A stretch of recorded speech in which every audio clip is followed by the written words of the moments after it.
know, I'm originally from Pennsylvania myself also, the Pittsburgh area.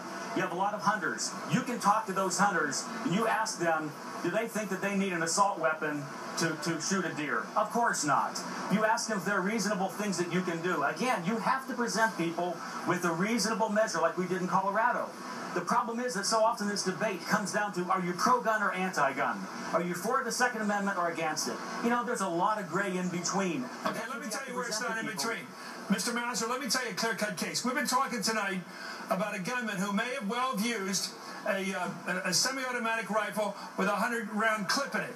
Now, with that, we've been reading you can shoot off one a second. You can kill in a sitting duck situation. You could potentially shoot or kill 50 to 60 people in a minute. Now, most people would say that's not a hunting rifle. They'd say it's certainly not something that James Madison or Ben Franklin was thinking about. It's a frightening weapon that could have taken on a whole regiment of British soldiers or Continentals. It's unimaginable and all these old guys that say, oh, we got to go by original intent.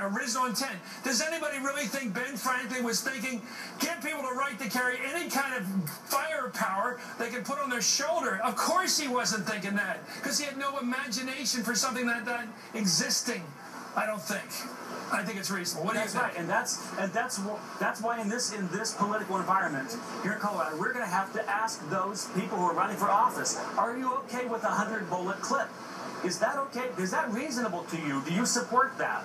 And we're going to hear all the excuses, but we have to put that question to them, because I think most people, reasonable people, will say, this is insanity. Okay, let's test that. Start looking at how other nations don't allow this. No, they don't. Mark, let's look at this and react to this, Mark Halpern.